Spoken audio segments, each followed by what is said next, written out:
matter of the people of the state of California versus Orenthal James Simpson, case number BA096. And so, my fellow Americans, ask not what your country can do for you. Ask what you can do for your country. Don't say that. Hey, Taylor. Hi. Look at this ice I have. I have Sonic ice at my house. How does one obtain Sonic Ice at one's house? Just go to Sonic and ask for a bag of ice. Really? They'll sell you their ice? Mm-hmm. Oh, wow. Okay. I never knew I that. got it for Florence's birthday party was yesterday, and I got it for her party, and everybody was like, "Oh my God, you have Sonic ice?" And I was like, "Yes." I had an extra bag, so I was like, "I'm gonna eat/drink all this Sonic ice today by myself." So good. So So good. good. Very cool. Um, How's your week starting out? Good. Wait, let me introduce us. Oh, yeah, right. Hello. Welcome to Doomed to Fail. We're the podcast that brings you history's most notorious disasters and epic failures twice a week, every week. I'm Taylor, joined by Farz. I'm Farz, joined here by Taylor. Whoop, whoop. And yeah, eager to get up and running and discuss some fun topics, which I think today I go first. Is that right? Yes. Mm-hmm. Okay, my topic, I don't even know what it's about. Like, sorry, I know what it's about, but like, it doesn't actually play into our themes very well, but it plays into some of my experiences over the past weekend very, very well. And that's why I thought I wanted to talk about it, because it's also a very topical thing to talk Okay. about. So I was just in Naples, Florida. And Taylor, have you ever been to Naples? No, but my boss one time said something about a city, and she goes, "And I've been to Naples, Italy," like saying that that was the worst place she'd ever been. And I was like, I also had a really terrible time in Naples, Italy. Why? Like, it was just like it was half of it was under construction. And we were there, so there was like nothing to look at, and we had like really mediocre pizza at like a weird place, and it was just like I was like, I hate it here. Wait, Taylor, as an aside, so if people haven't been listening to us for a while, I did an episode like, I don't know, a year and a half ago about the Tote family murders, which is like the most Mhm. disgusting murder that I've read about Ugh, in a very, very long time. Taylor, I went to Celebration I this know you're so weekend mean. Did you go and to the house? I drove by the house. I went through the back side and then the front and took pictures of both. I need to send you the pictures. But like, I was like, people are gonna look at me and they know what I'm doing. Like I just They felt like know. the They eyes knew. was They yeah, I knew. felt like the eyes were on me and I felt Hmm. really guilty. Like there was one guy on a motorcycle who seemed like he was like circling me, like he just knew I was Yeah. being I and mean, also you're it's not the only person to do that. People do that all the time. I know it doesn't make it any less distasteful. I know. But I did take pictures and I'll send those over to you. Yeah, Also Taylor, Celebration is kind of lovely. Like it was that's the kind of point, lovely. Parks. Have you seen Stepford Wives? That's the point. No, I know, but I'm saying like there's a difference between like when I see like an adult like our age with like a Disney tattoo, I'm like, there's something wrong with that person, you know? Yeah, yeah. And so I assume Celebration would just be full of those kinds of people. But like it was like cool. It was hip. There was young people were outside having, little cocktails with their families and friends, and it was like a cool little bustling town. It was very idyllic. Cool. I think That's we fine. It's should just don't murder your family. just someone or your family. Okay. And then go Yeah. back and listen to the podcast. Anyway, so I was in Florida this weekend and obviously in Orlando and Naples. Anyways, in Naples, I went to a grocery store that was kind of incredible. It was basically like if a Whole Foods also had several bars, a half dozen restaurants, and like a nightclub inside of it. Was it in Italy? No, it's called Seed to Table. Oh, fun. I You love would that. not like it. Why not? I love getting a glass of wine and going grocery shopping. So this, I'm not going to make this political, but this grocery store was the most pro MAGA, pro Trump grocery store. That's weird. Not even grocery store. It was the most political store I've ever walked into. It was everywhere. Like you couldn't look in any single direction and not see something that was like pro Trump and anti Biden and Kamala. Like Um, selling it or just people wearing it? No, I mean selling it. They just had like food, right? Like I mean, it was just like regular food, but like Right. I don't they think would we, have like signs. Like for example, they would have like where their cafe was. They were like, we don't call it a cup of Joe here. We'll call it something else. I forgot what they said, but oh, like that's it's silly. like Yeah, yeah, stuff yeah. like that. Sure, sure, sure. And it was nuts. It like turns into a nightclub. It's like two floors, and like I went upstairs and I was walking around. There was like all these different people. It was like the weirdest amalgamation of different types of people there in terms of like Yeah. age and Some looked like old, wealthy retirees, and some were like 25-year-olds. Like it was like kind of everyone just hanging out at this grocery store on like a Friday night. It was kind of wild. Um, and this all kind of dovetailed into like my media diet coincidentally. Like I didn't do it deliberately, it just kind of coincidentally ended up happening, and it got my mind taking on a number of topics. So I was listening to, in the middle of this trip, my go-to shows. One is obviously the Ezra Klein show, is the biggest one that I keep talking about on this podcast. So he had Hmm. just released an episode entitled "What's Wrong with Donald Trump," and then Hmm. he also released like 3 days after that an interview with Maggie Haberman. Do you know who that is? No. Okay, I'll get into that. So that episode is called "How Trump Has Changed," and then coincidentally, the Joe Rogan podcast dropped with Trump, and they talked for like Hmm. basically 3 hours in this open-ended format. That I listened to all of this in the middle of this experience in Florida, and on the highest level, several things stood out to me that I'll break down by individual podcasts. One is Ezra Klein's kind of armchair psychological perspective on Trump about how he just lacks inhibitions, and the fact that he's getting older and that he got shot has just like completely removed his ability to modulate himself and inhibit Hmm. himself. Maggie Haberman is interesting because she's so good. Like everything she says is like that is a universal source of truth, I think, for anybody that wants to know anything about like MAGA world or the Trump presidency or the campaigns, anything. She's been embedded since like 2015 and Hmm. gets like exclusive interviews. Like her take on anything related to this world is like what I trust 100%. She was talking about like the distinction between rhetoric and reality, and Hmm. how she was like, listen, there's some things that Trump for sure believes in that he says out loud. And the rest of the time, I think he just says what the audience wants to hear. And then he'll double down if he realizes it's going to get media play. And Hmm. then when he talked to Joe Rogan, again, like Rogan being a stand-up comedian, he also brought that up. He was on at one point, he was like, hey, you're like kind of like a comedian. Like you hit on something and then you see, oh, this is working. And then you just hit it again. And then you hit it again. Then you keep hitting it over and over again. And that's kind of Hmm. like where this like it kind of started coming to me of like, oh, like what is the difference between this like rhetoric versus the reality aspect of what's going on with Magalan and Hmm. Trump is, and then seeing like that kind of cross section was like, where did all this kind of come from, and what was the origination point? And it led me somewhere unexpected, and that's what I'm going to talk about today. All right, let's do it. It's a lot. This is a lot of setup. Okay.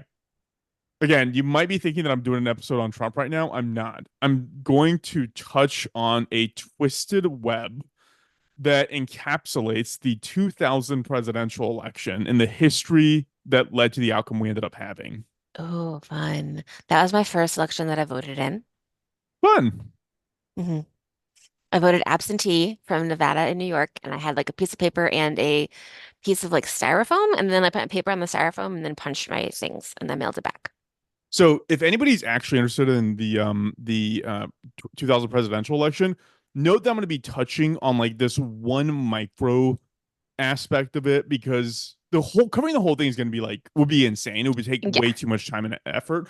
But I'm going to touch on one tiny bit of it because it's like I just had this like flash moment of like, oh my god, like it all started making sense to me.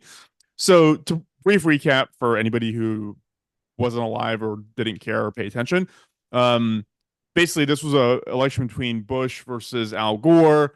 The election day was November 7th. By November 8th, the margin between the two in Florida was narrow enough to trigger an automatic recount. Between November 9th to the 26th, both sides kind of issued legal battles over the recount and what standards were being used to measure who voted for who. On Hmm. December 12th, the U.S. Supreme Court stops the recount. On December 13th, Gore concedes, and Bush becomes president in January. So Wait, that's it. on December 13th. Yes. Okay. So a little bit of background um, about this tiny little part of this that's like super, super interesting and super prescient to like modern times.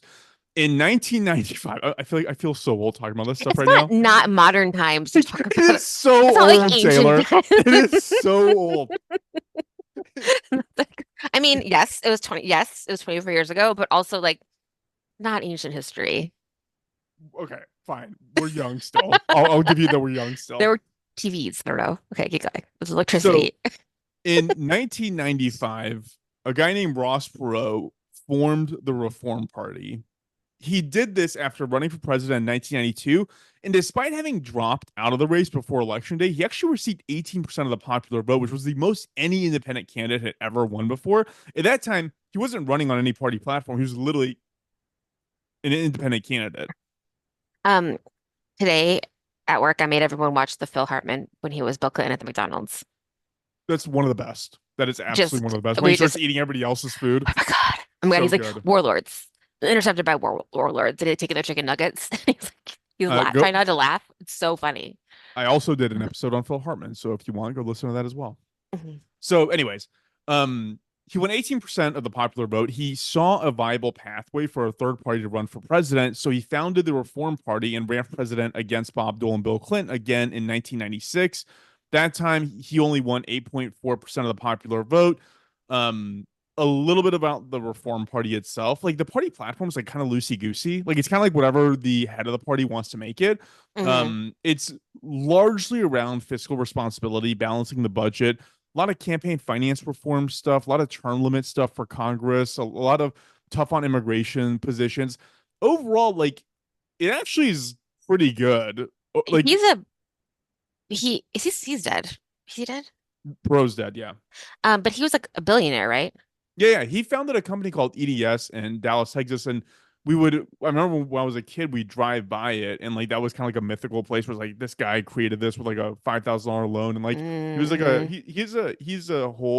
he's like the original Mark Cuban, basically in Texas and Hmm. Dallas. So going back to 1996, Clinton obviously wins, and the Reform Party is back to trying to sort out who it should run for president going into the next presidential cycle. So, Taylor, here's my question to you. I'm curious if you know the answer to this. When did Donald Trump first run for president? I'm sure that it's not what I think. 1996. 2000. Really? Yeah. Trump first foray into national politics happened in 2000 as a primary candidate for the Reform Party nomination. Is there still a Reform Party? There is the vestiges of a Reform Party, but like basically no. Okay. So in 2000 was when the Reform Party was really kind of up and running. 1996 had been like a test to gauge viability. And yeah, 8% wasn't a ton, but it was something. It was enough to like start pouring some money into it, And some that's a interest shit ton into of it. people, That's a shit ton of people. Yeah. He did end up, so he got like I said, he did 18% the previous cycle, so that was even more impressive. Also, it's worth noting that at this time, politics was not entertainment in American history, and so he actually went out and got the votes. like Hmm. like this was not Instagram or TikTok people just telling you to go support somebody. Like he legitimately went and got this 8% of the vote. So at the time, the three candidates on the Reform Party's primary ballot were Donald Trump, a guy named John Hagelin, who nobody cares about. He moved into obscurity, and a guy named Pat Buchanan. And Pat is going to play kind of the central role here of like how all this kind of dovetails into like modern society and modern times and modern history. Do you know that name? I do. Okay. So Trump was actually doing pretty well in the primary. He and Buchanan were basically like neck and neck in the main draws for the primary election there with the Reform Party. At the end of it, like several months after the campaign kind of kicked off, is when he actually voluntarily withdrew from the race. The reason he gave for withdrawing comes with this quote that he gives. This is a direct quote from Donald Trump in 2000. Quote, so the Reform Party now includes a Klansman, Mr. Duke, a neo-Nazi, Mr. Buchanan, and a communist, Miss Fulani. This is not company I wish to keep. End quote. This is incredible. Nice. Again, I'm gonna tie this together in a way that like makes a ton of sense. So let's talk about Pat real quick. So his background in politics really gets going as an opposition researcher working on behalf of the Nixon campaign. For those that don't know, like this is like the silent assassin thing. Like these people, like they're out for blood. Like they're not, I'm not going to say they're not nice people. I'm sure they're nice in their personal lives, but like you have to have a little bit of meanness in you to be a really good opera researcher. Hmm. He would go on to work in the Reagan White House, and he said something interesting during this time, which is that the greatest vacuum in American politics is to the right of Ronald Reagan. Can you see the breadcrumbs that are falling here? Hmm. So he would go on to try and run for president in the Republican primary in 1992 against George H.W. Bush after Bush basically welched on his no new taxes thing. Hmm. He would obviously lose that attempt. And That one, was that read my lips, no new taxes? yes, Yes. when he was checking his watch while Bill Clinton was talking in the debate, that was like, oh, Read man. my lips. No So more tax. That's a Reagan. Go ahead, keep going. Dana Carvey. Dana Carvey was the read my lips guy. Remember when he's like, I'm a one-termer and it's crying. There's some show where him and Jimmy Carter are just like hanging out outside of a club while Reagan and like Obama and Clinton go inside. So Fun. so he would obviously lose in that attempt to run for president in 92, and the schism with the Republican Party would continue to keep expanding. The representation of that is in this term, which is neocon versus paleocon. I obviously know neocon, but paleocon was kind of a newer one to me. Hmm. So a neocon on the Republican side is what is traditional kind of Republican positions on things. So military interventionism, strong support for alliances like NATO, America is a melting pot, globalization and free market capitalism, stuff like that. Belief Yeah. in like a strong central government. It's like what we know is like regular republicanism. By Hmm. comparison, paleocons, which Buchanan became kind of the face of, America first, like no intervention whatsoever in other countries' affairs. America is a Christian and Western nation with a Hmm. cultural homogeny, supporting U.S. jobs and industries as opposed to things like NAFTA and like free trade. Hmm. That's kind of it. And like it's amazing because it's like a Rosetta Stone. Like Hmm. looking at this, like incredible.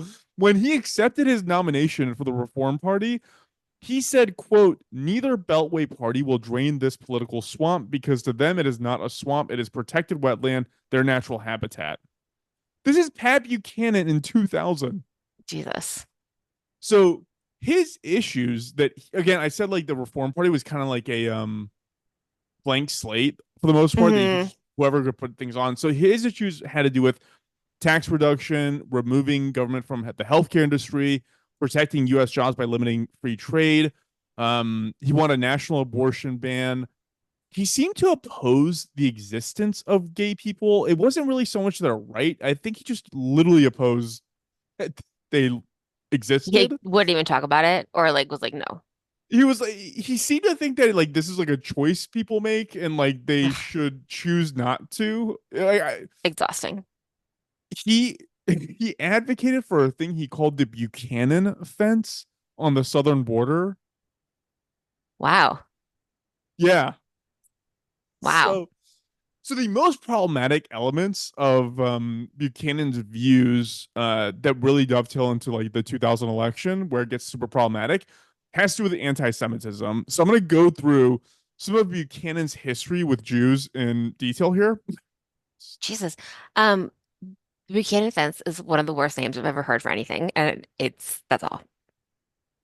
Exactly.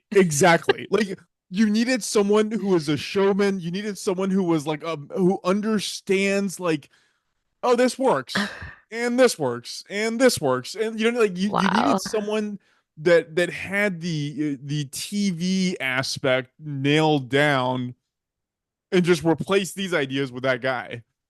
Yeah. But we're not going into that. I'm just Okay. so here's some of the history of Pat Buchanan's relations with Jewish people. So in 1982, while he was working as a communications director to Ronald Reagan, he worked on in the background to frustrate attempts to deport a guy named John Demjanjuk, who was the subject of a 2019 Netflix docuseries entitled The Devil Next Door. He was a Nazi war criminal that Israel was trying to deport out of the U.S. to bring him to justice. Hmm. In 1985, he pushed Reagan to visit a German military cemetery where SS buried their fallen. And Eli Wiesel, who was part of a Jewish coalition to advocate against this trip, went to the White House. He later would say in an interview, quote, the only one really defending the trip was Pat Buchanan, saying, we cannot give the perception of the president being subjected to Jewish pressure, end quote. Why would that even be an option of something for him to do? Because for some reason the German chancellor at that time was also like pushing for this, and so it was a bad idea, like not a Okay. good look. Okay. Yeah. It's a weird vacation spot. Yeah. In 1990, he wrote a column for the New York Post saying it would have been impossible to have killed the estimated 850,000 Jews in I think it was Dachau. I can't remember exactly which, or Treblinka. I can't remember which concentration camp. I had His no argument idea any of this. his argument had to do that diesel engines simply just do not produce enough carbon monoxide to have done this at this scale. He once asserted that Capitol Hill is Israeli occupied territory. He had a history of using coded anti-Semitic language, talking about like things like globalist, which is like kind of like a dog whistle. Yeah. His rhetoric was very often directly aimed towards support for Christian values, which was seen as like being at the expense of other values, namely Jewish values. And he would often refer to American Jews as Israeli, basically implying they're not really American because they're Jewish and therefore they share loyalty with Israel. So it is kind of hard to find any single political commentator from any era, left, right, or center, that says anything other than Buchanan was outwardly and expressly anti Semitic. Jesus. So I bring all this up because it's relevant to the infamous butterfly ballot. So I'm going to articulate how things look. So hopefully you can like picture this. I'm going to describe the ballot itself in Florida during the 2000 election. So it resembles like a little booklet when it's open, and in the middle is like a thin yellow divider, Mm-hmm. which contains a bunch of holes. Mm-hmm. On the left side, at the very top, you have George W. Bush, and the number 3 at the top. Below that, you have Al Gore and the number 5, so on and so forth. It just runs all the way down the left-hand side. On the Mm-hmm. right-hand side, at the very top, kind of overlaid between Bush and Gore's boxes on the left, is Pat Buchanan.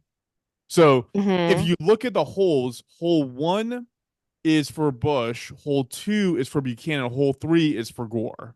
Okay. It's actually not that complicated. The one thing to keep in mind is that Palm Beach County is a retirement stronghold. In the year 2000, over 32% of the population was over 50 years old.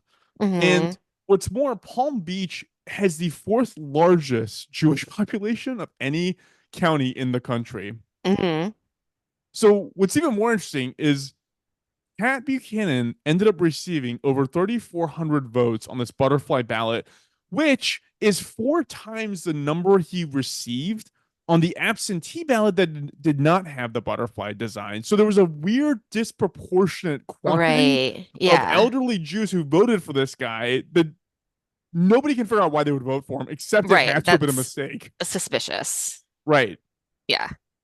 So Gore ended up receiving 268,000 votes in this county. Bush received 152,000 votes, and 5,300 votes were overvotes, where the person voted for basically like Gore and Buchanan or Bush and Buchanan. You know, it was one of those deals. Right. They just like messed it up or did it on purpose or whatever. Exactly, Yeah. exactly. So once this was all said and done, Bush had won the presidency. The National Opinion Research Center at the University of Chicago ran an independent assessment. It applied Florida's legal standard for like a legitimate hand count of the votes. They noted that in the case of overvote, i.e., someone picking 2 candidates, Gore and another candidate received 68,000 to Bush's 23,000.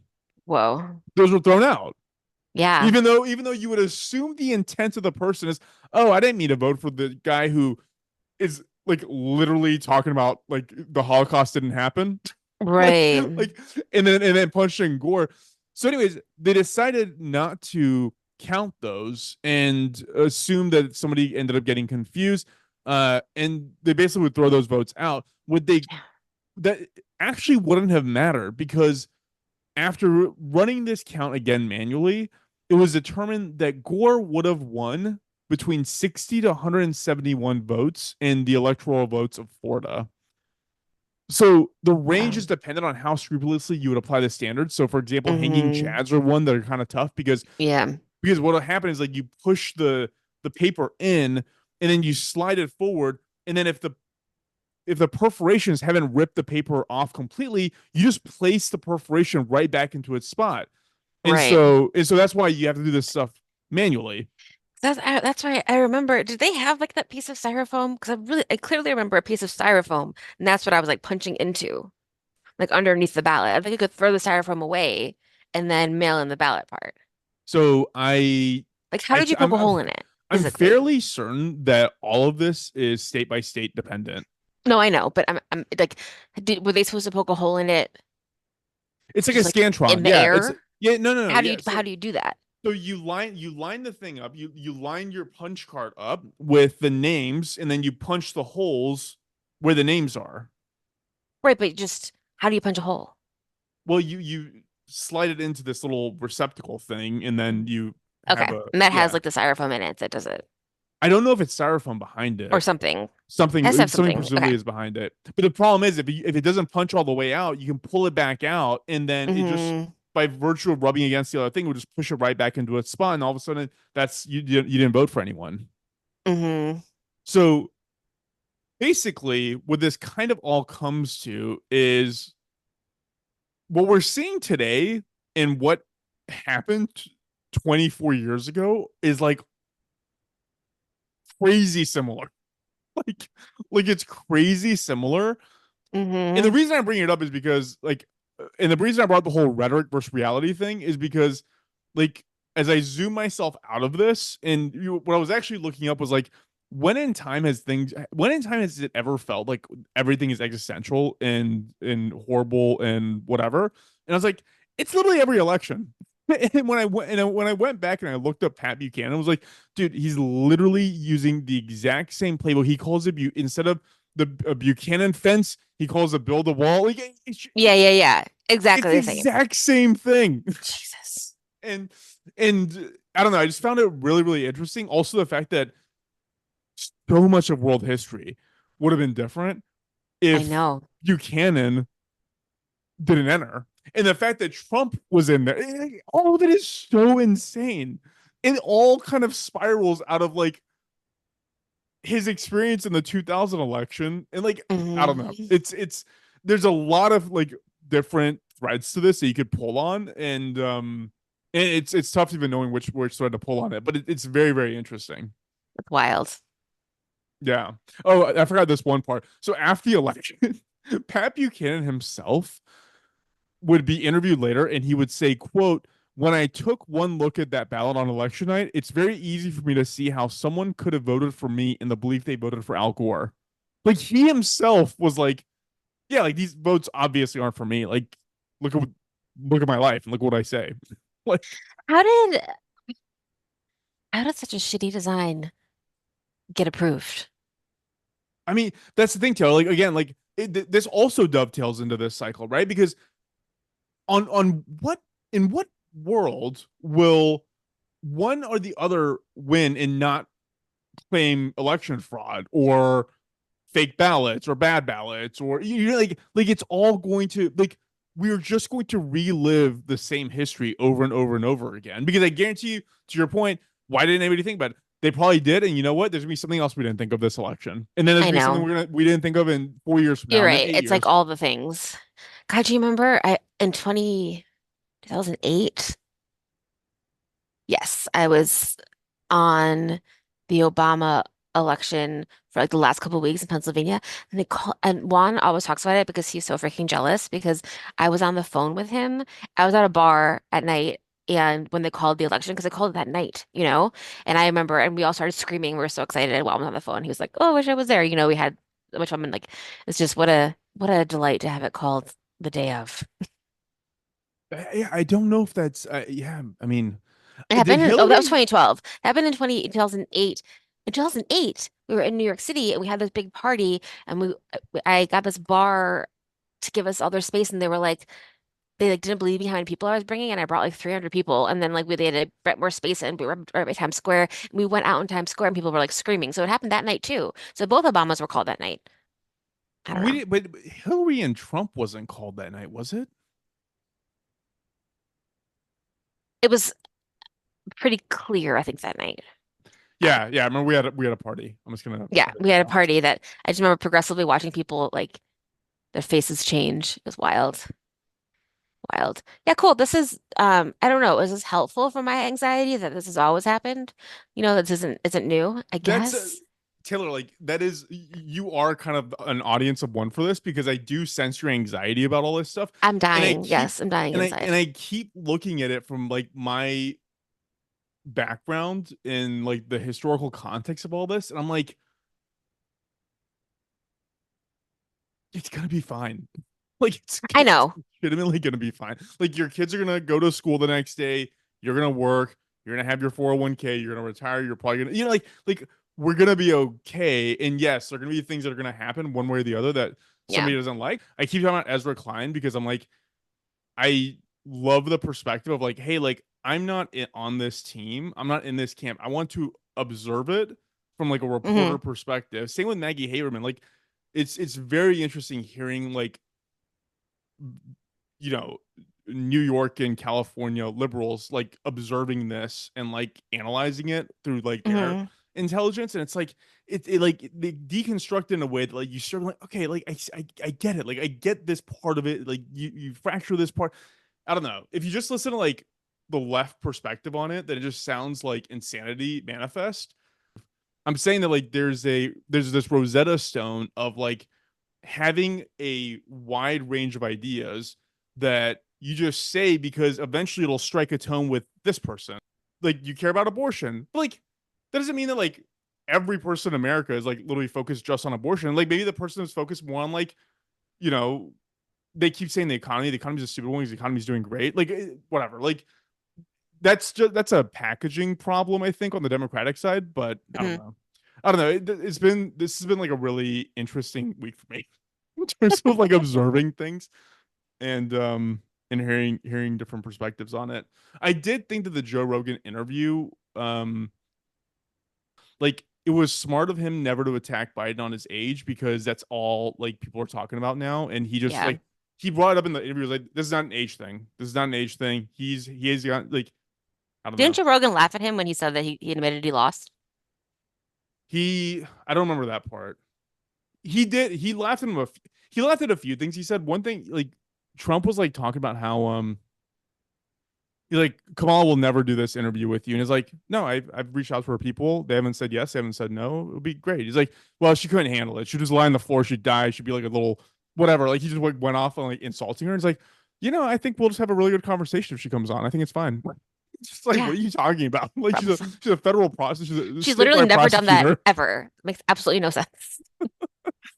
It was very, very interesting. Oh, there was one thing he said I thought was really funny, which was um Rogan asked him like, why do you think all these countries didn't invade other places when you were president? And he goes, hey, look, I picked this guy John Bolton to be my national security advisor, and anytime I go into a room with people from these other countries, I bring him with me. And everybody was like, don't hire this guy, don't hire this guy. But you know what? That guy was fucking nuts. And anytime I brought him into a room, it was like he's legitimately going to go to war with other countries if we do anything. Did he fire that guy? I think he either fired him or he quit. I can't remember. But like his whole point was like I hired him because he was crazy, and so anytime he would go into Hmm. negotiations, they'd be like, "Trump's unhinged. This guy's unhinged. We better like not do what we want to do." And I was like, "That's self aware points for self awareness." I guess. So, anyways, that's the episode. So weird going back in history and seeing all of this kind of come together. Hmm. Yeah, we'll see what happens. Like, I know. like I just think I can do. Oh my God, this is so funny. So John Bolton, he was a possible choice for Secretary of State, but Trump didn't choose him because Trump hated his mustache. how is that not funny as shit? Like that I'm is laughing. so It's funny. funny. It's so stupid. That's like, that's what I'm saying. Like some of this stuff is just so funny. Like Well, there's and it affects everybody's life, and it's it's can be pared down to these kind of dumb things, you know? yeah, It's you listen to wild. Walrus. He does look like a walrus. I mean, I'm not super mad at his mustache. I mean, that I guy mean, was kind of nuts. So like, I mean, I remember when he nominated or he like hired him, and I was like, all that guy ever talks about is nuclear war with every country. yeah, he should not But then be. on the episode, he's like, yeah, that's why I hired him because he's insane. If you sent an insane guy in to negotiate for you, nobody's gonna mess with him because they think he's insane. Hmm. Like really funny. He's advocated for preemptive strikes against North Korea and Iran. Yeah. Yeah. No, that I'm glad that guy doesn't have his finger on any buttons at the moment. I mean, who knows what will Jesus. happen? Um, Jesus. but anyways, that was fun. Yeah. I would definitely recommend the Maggie Haberman Ezra Klein interview. That's the most recent one that came out. Very, very interesting perspectives. So, but again, like that was the other part of it that this Tommy Taylor, because I was like, you go through line by line. It was like, dude, not only was he there in the 2000s, he was paying attention. He was running against the guy, and he was Hmm. watching how that guy was playing off crowds and audiences with what he was saying, and then he tweaked it. Like, I it's literally the same thing. It's the exact same thing. Hmm. America first, isolationism. We don't need to go to war. Like all of it. The Hmm. NAFTA stuff that they keep they were hammering Biden over, like that, all of it. Like it's all the exact same playbook. It's just being Hmm. delivered in a slightly different package. It's so No, crazy. yeah. It's crazy that how so I didn't realize all that about Pat Buchanan. Like I'd heard the name, but I didn't realize all that stuff, other stuff. He literally called it the swamp in Yeah, 2000. It's wild. crazy. Wild. Um, Anyways, I hope this was a calming, soothing episode for everyone. it's not. But I mean, whatever. But you're right that whatever. I mean, Yeah, I don't know. Trump gets if Trump gets elected and everybody like whatever your issue is, then like advocate for that issue, right? Like for example, like Hmm. when abortion when Dobbs was struck down, everybody was pissy about that. I was like, then fucking elect legislators. Exactly. Yeah, yeah, yeah. There's always a mechanism around the thing. Like the system's actually working as it should be working right Hmm. now. Totally. And there's so many, like I said, I think last time, there's so many down ballot things that like affect your life so immediately that you need to like pay attention to as well. And also get involved if you're pissed. Yeah, in our last Do company, something. wasn't it like 1/15th of all offices go unfilled because nobody even files to run for those offices. Those are all Yes. local races. Those are all the things that are like Do all of impacting like that. That's such a your good life. idea. We did this in New York City when I was the president of the Manhattan Young Democrats. We had a project. What do we call it? It was cute. But like in New York City, there's like these little elected positions that are like 3 block areas, and you have to like petition to get on the ballot, and then get on the ballot, and then you can like represent your little 3 block area in like these big meetings, and like 70% of them were open. So we ran. What's it called? We ran a bunch of young people for it. Like we stood outside, got 100 signatures from their neighbors, got on the ballot, little person on the ballot, and they had their little elected position in New York City. It was so cool, and they were available, you There's know? plenty of those. Yeah, I'm sure totally. there's plenty of those. Yeah, Um, yeah. That's a really, really good point. I mean, there's plenty of stuff that you can do, and just make sure you do everything you can that matters to you, which it should. they're saying the theory of the case with the Trump campaign is they're trying to get people who will not turn out to turn out, and that's why he's doing the kind of media that he's currently doing because he's like he's never gonna win the part of the country that like is gonna hate him, obviously, but he Hmm. can get net new people to come out if he goes to the right places and does the right kind of audiences, which is like a Well, that's the whole point. Yeah, that's all GOTV is. no, I know, but I think that like there, I guess the point is like there's not that much in the realm of undecideds right now for Trump. Like you either have an opinion or you don't. Like I don't know. Which is good because not having an opinion is wild, Ken Bone. wild. We got to find the Ken Bone of the 24 cycle. Who's Ken Bone? You remember Ken Bone? He was the undecided voter with the Oh yeah, red yeah, yeah, yeah. I sweater. see him. Aw. I don't know where he's at Ken Bone now. is my age? Wait, seriously? Ken Bone, my dear, my dear friend. That guy is our Um, age. Wow. um, that's hilarious. Um, who else? Oh, remember that? I did not see this movie, but isn't there this movie with Kevin Costner where he's like swing vote, where he's the last person in America who didn't vote, Is and that like they real? have to like go. I mean, no, it's not true, but it's a movie. It's like one guy in like Wyoming, and they have to go find him, and then both candidates have to convince him to vote for them. I did not see it. Dude, Ken Bone looks terrible. He needs to figure something out. It says his job is being a personality. I love that. Well, I mean, I don't have a Wikipedia page for my personality, so good for him. Way to go, Ken. Sweet. So anything else you want to say, Taylor? Um, yes, I have a note from a listener who, regarding our sleep episode, they have something called delayed phase sleep disorder. And that means that usually, as you were saying, people's natural sleep-wake cycle is like 24.1 hours. But theirs is 26 hours. So like it messes with their like equilibrium and their day-to-day in their cycles because their sleep cycle is 26 hours. So how long? Wait, how long do they sleep? Do we know? So I think they have to sleep more or just like a different cadence and to like catch up or not catch up and like makes it This is harder. a listener of ours. Yes. Wow, Hmm. that's got to be rough. I know. They said it still causes them trouble. So yeah, it delays your circadian rhythm and it so you're like sleep and so like, it messes with your like ins you ha can have insomnia, sleep weirdly, all kinds of things.